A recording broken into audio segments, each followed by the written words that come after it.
I'll make a few assumptions here. You're a skinny guy and you want to be bigger. Maybe you want to look better just to feel more confident in your body.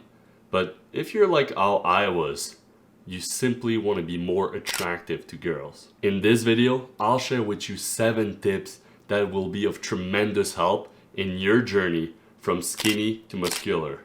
The first tip is to find a good workout split. Now, personally, I'm currently running a split that goes like this: chest and triceps, back and biceps, shoulders and traps, and finally leg day. But you can try multiple different splits. I'm gonna list 2 of them in the description. But the most important thing about a workout split is just how will you divide the rest days. That's all that matters, plus the amount of sets you're gonna be doing per workout. Now, a golden ratio is to do about 20 sets per workout. And that's exactly what I do in every single one of my workouts, except leg days. And I simply do that because I feel better and I actually get a better pump when I do that. So don't stress too much about having the best workout split. The only thing that matters is that you stay consistent with that workout split, at least for a few months. Don't go switching from workout split to another every single month. That's not gonna cut it. The second tip is to train hard. Now, what do I mean by training hard? Training hard simply means going to failure. Now, personally, I don't go to failure on every single set. I used to do that, and yeah, it works, but I get like so sore and I get less energy for my next workouts. So it depends how you're gonna run this. If you only go to the gym, let's say 3 or 4 times a week, then of course, go to failure on every single set if you want to.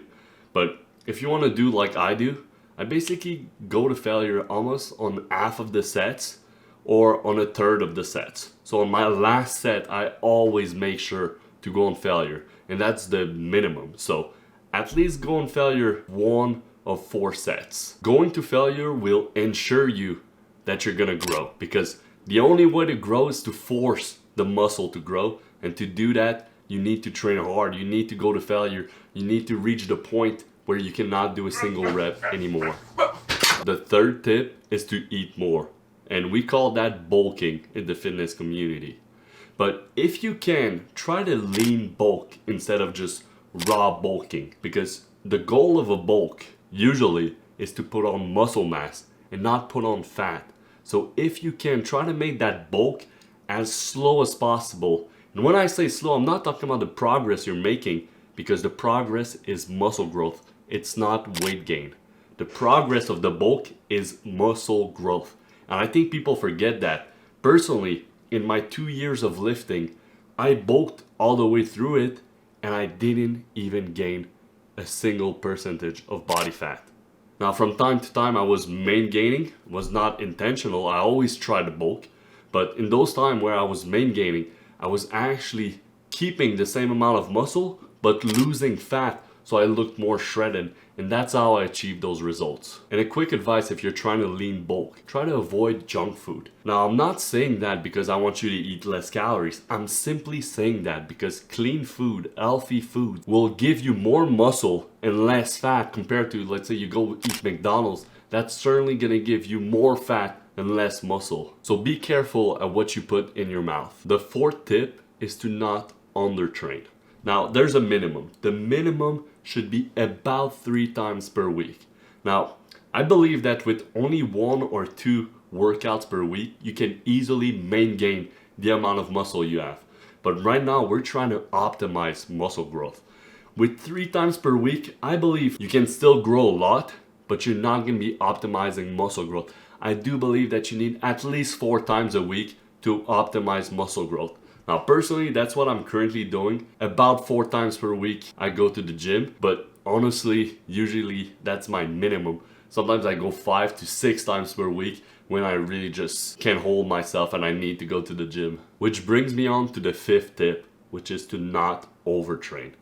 Now, I overtrained for 3 months in a row and it killed my gains. Now, it was last summer, and what I used to do is basically train 7 times per week and not take 1 rest day.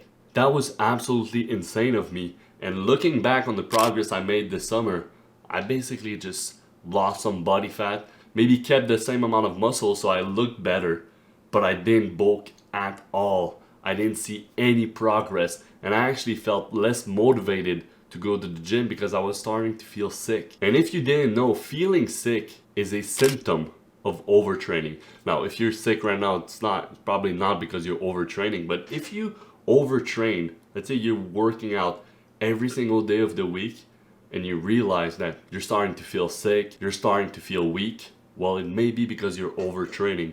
And overtraining will not lead you to overgaining. That's not how it works. It will actually blunt your gains. The sixth tip is to track the weight you use. Now, why would you want to track the weight you use? It's simply so you can apply progressive overload. Now, progressive overload is quite simple. It's just adding more weight onto your exercises so you get stronger and bigger. So super simple. If you can, what I do, I basically got a journal, a gym journal where I track all my weight in that, but you can also use an app. There's an app called Strong, and basically on this app, you can list everything. Your workout plan, your sets, your reps, your weight. Super simple to use. If you want, you can go check that out. But tracking the weight you use is essential for progressive overloading. Now, if you're a freak and you can remember all the weight you used, well, you can do that certainly, but honestly, I really recommend tracking it on paper or on your phone. The seventh tip is to eat a lot of protein. Now, eating a lot of protein will not destroy your kidneys. That's not how it works. Eating a lot of protein, what I mean by it, is 1 gram per pound of body weight.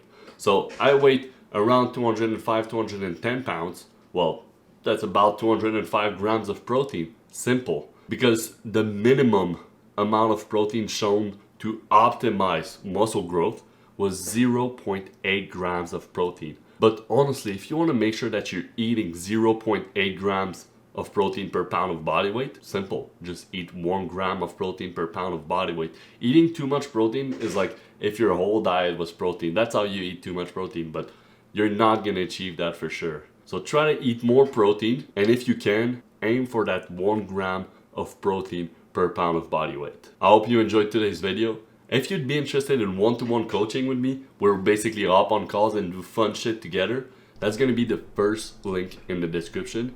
And if you'd be interested in watching me and my little bro just next door work out together, we post most of our workout on this channel called Anabolic Monkeys. And that's going to be the second link in the description. I'll see you guys next one. Mwah.